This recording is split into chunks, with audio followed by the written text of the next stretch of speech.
სამშვიდობის. ვიცი რომ ბევრი მელოდებოდით და შევძელი და მოვედი.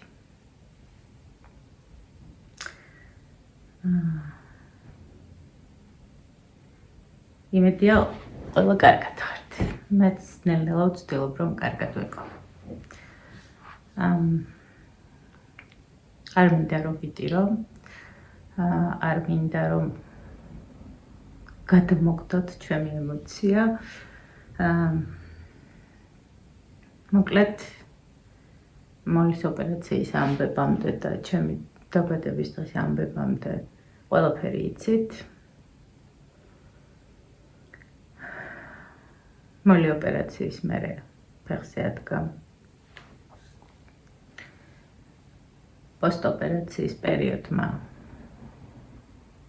იდეალურად ჩაიარა.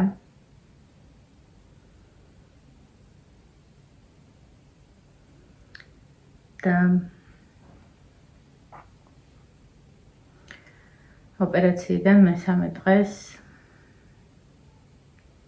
დავარდა ძაღლი.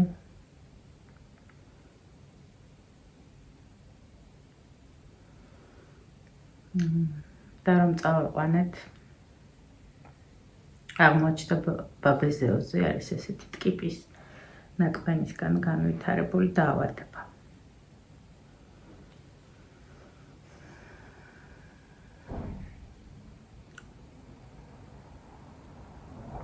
გემოგლობინი 110-დან 3 დღეში ქონდა 7. ტესტი არ გაუკეთებიათ ოპერაციის წინ.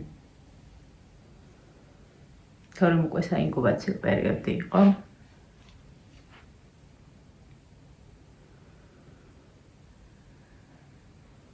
დავიწყეთ გადასხმები. ვამზადებდით სისხლს.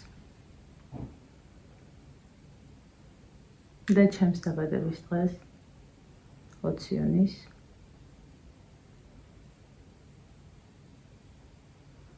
როგორი მშვიდიც იყო,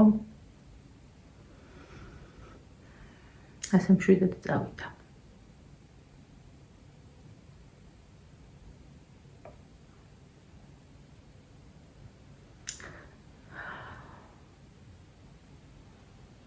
არავის არაფერს არ ვაბრალებ.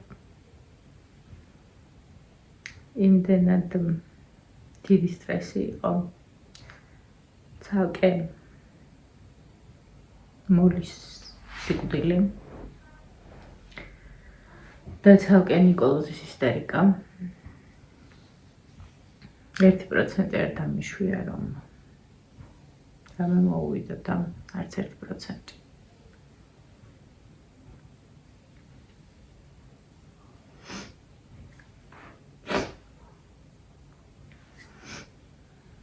მოიყვანა გადასხმიდან, ვუყიდე იმაზე მეტი დღის წამლები.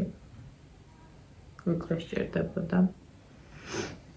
რასაც ჩვეულებრივ ჩვენ დაბალ გემოგლობინზე ვიკეთებთ ადამიანები არ მახსოვს ახლა რა იყო. ერთი მახსოვს რომ ესენციალი იყო და მეორე არ მახსოვს მოკლედ.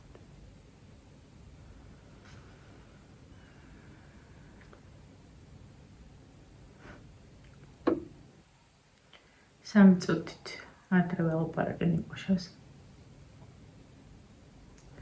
და ზუსტად 3 წუთში ჩემი შვილის არაადამიანური ხმა მესმოდა.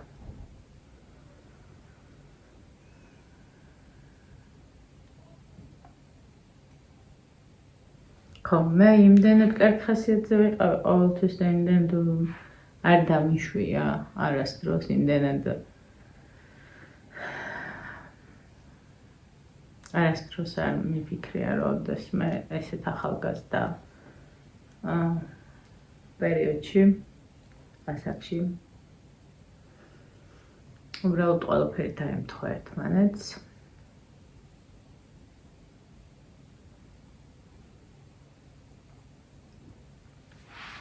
მე ვერაფერს ვერ ვამბობ, იმიტომ რომ მე არ ვარ ვეტერინარი.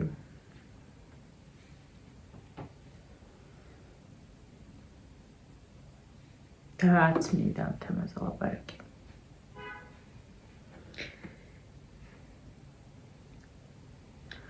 მაგრამ ის ვიცი, რომ ტესტი არ გაკეთებულა.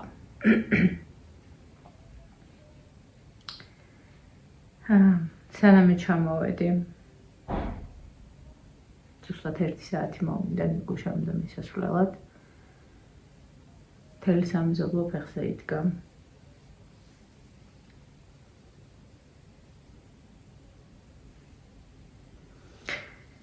უკვე ყველაფერი მოგვარებული იყო.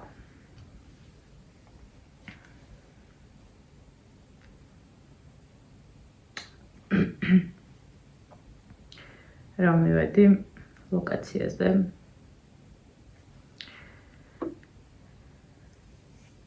ქვებს და ყვავილებს ღალატებდნენ. დავხვიე ჩემ შვილებს ხელი და გავბრუნდი ლაგოდეხში. არაფერი არ მესმოდა აბსოლუტურად გარდა ნიკას ხმის ყურებში.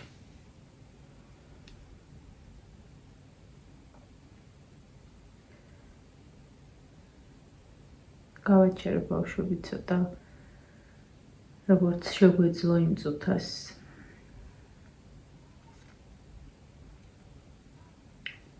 ისე გავაგრძელებთ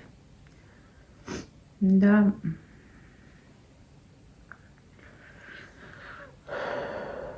გუშინ წინ მივხვდი რომ ვერ გავაგრძელებდით.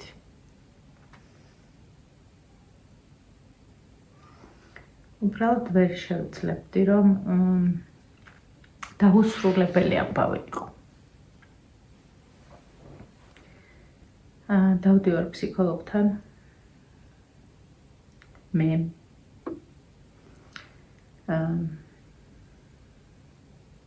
ღამე მესისმრება.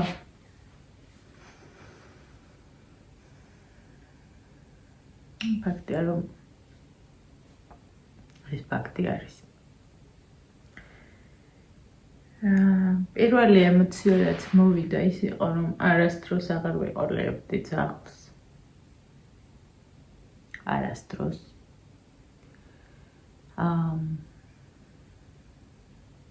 ბიჭებისგანაც იგივე მივიღე.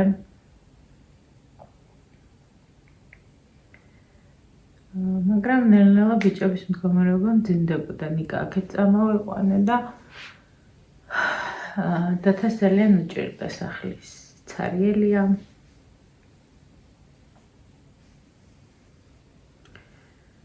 დავიწყე ძაღლის ძებნა. თავიდან მიფიქრე რომ მეტის შევიფარებდი. მერე ვიფიქრე რომ ფრანგულ ბულდოგს ვიყიდდი. მოკლედ ყველაფერს ვფიქრობდი იმ წუთას.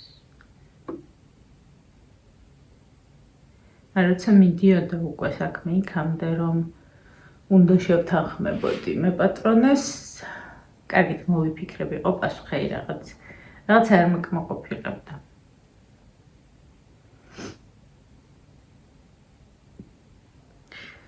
მერე ჩემო მეგობარმა მითხრა რომ მოდი აბა როტვეილერის ლეკვები ნახევ. დავიწყე ძებნა. ზოგი ძალიან ძვირი იყო და მოკლედ ნორმალურ ადამიანურ ფასს რომ მივაგენი. ეს არ ნიშნავს იმას რომ ჩაანაცვლო. მურლის ადგილს ვერავინ ვერ დაიკავებს. მაგრამ მე ბევრი ვიდეო მაქვს ჩაწერილი რომ მოლი რომ მოვიყვანეთ მე წელიწად ნახევრის მერე შევძელი მასთან ურთიერთობა და კომუნიკაცია, იმიტომ რომ მე ძაღლების ძალიან მეშინოდა. ეხა გავიაზრე ის რომ ის პატარა ვინც მოვა ჩვენთან გაჩენის დღიდან მეყვარება. არაფერი არ დამიკლია მოლისთვის. მაგრამ ის სიყვარული ცოტათი რაც მოვაკელი ამას არ უნდა ზღაურებ.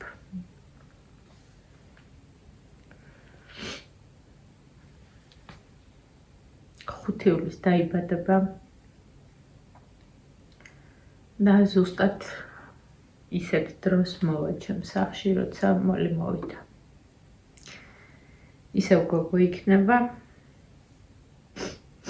შერჩევისას ვეძებდი მსგავსებას და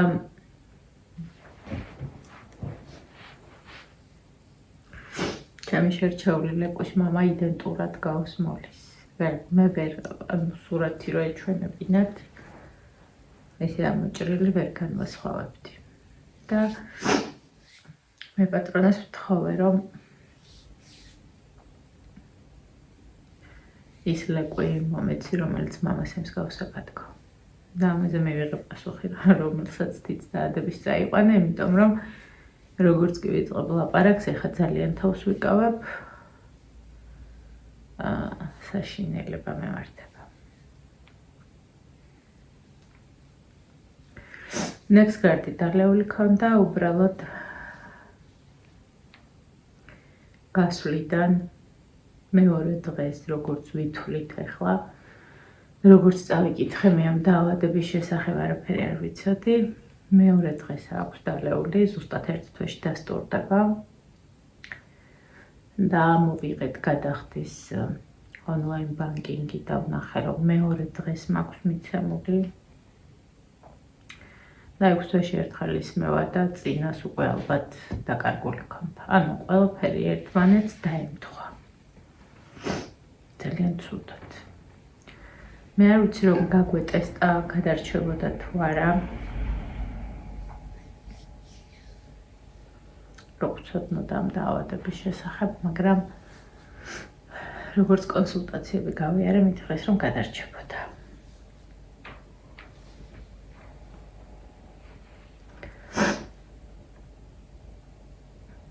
არ ვიცით, რას დავარქმევთ ჯერ.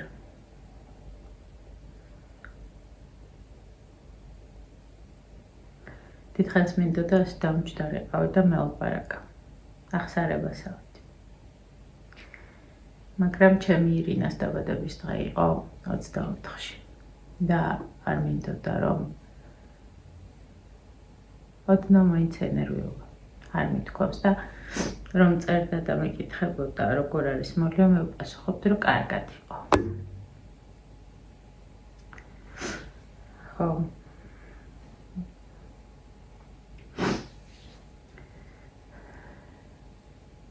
არ ვიცი, ზოგმა შეიძლება ვერც გაიგოთ.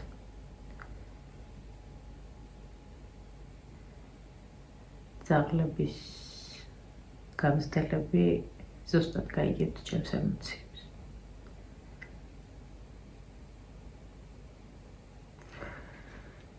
და ცხოვრებაში მქონდა ერთი პრობლემა, რომელსაც ვერ მოვყვები. იმიტომ რომ მარტო მე არ მეხება. რომელსაც ძალიან მეშინოდა. ეს იყო ორი ადამიანის ერთმანეთთან შეხვედრა. ორი ჩემთვის ძვირფასი ადამიანის. და ყოველთვის ვცდილობდი, რომ ეს ყველაფერი გადამედო უვადოდ.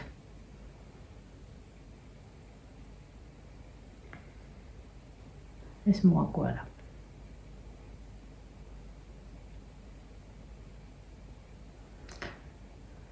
გადაწყვეტა ისეთ დღეს მომკვდარი იყო, რომ არასდროს დამოიწყებოდა.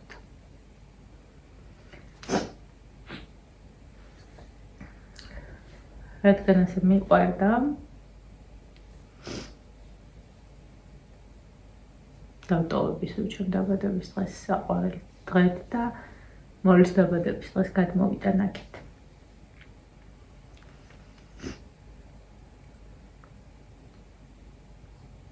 ერთი ვიცი ზუსტად, რომ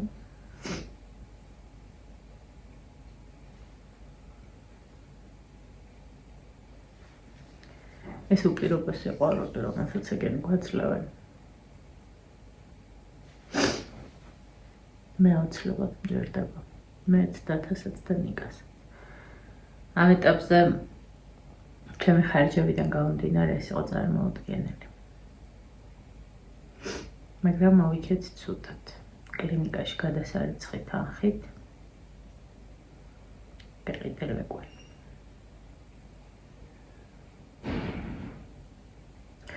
ხო არ ვიცი გადავიხდით თუ არა იმ თანხას ჯერ არ ვფიქრობ მაგაზე.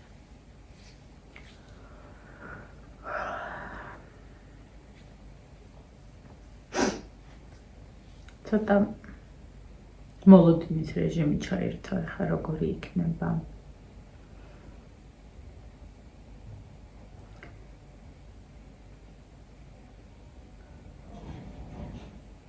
ხო. ესეთი ამბები გვაქვს. ამასთან ერთად რა თქმა უნდა ჩვეულებრივ გრძელდება ცხოვრება.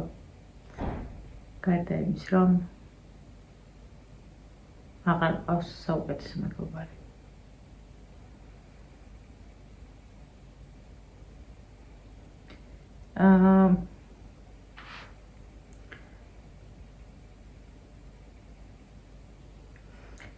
ხან ჩემ თავს ვიდანაშაულებ, ხან ყველას ვადანაშაულებ.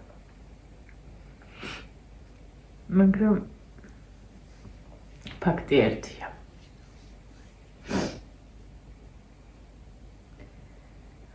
იმაზე ფიქრმა, რომ მალე მოვიყვანს ქელტრაკა გოგოს, ცოტა შეგვიმსუბუქა. ადამიანი, რომლისგანაც ვიყიდეთ, მოვუყევი, რაც შემემთხვა.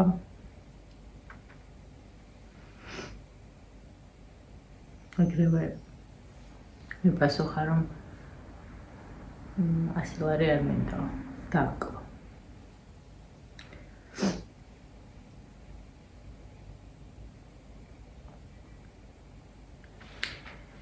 ასეთ დაბადების დღე მქონდა.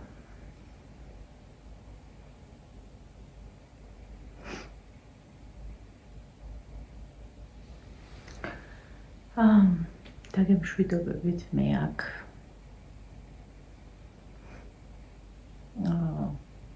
ძალიან ცუდად ვარ და ძალიან გთხოვთ, რომ რამე ისეთი არ დამწეროთ, რაც უფრო ძალიან ცუდად გამხდის.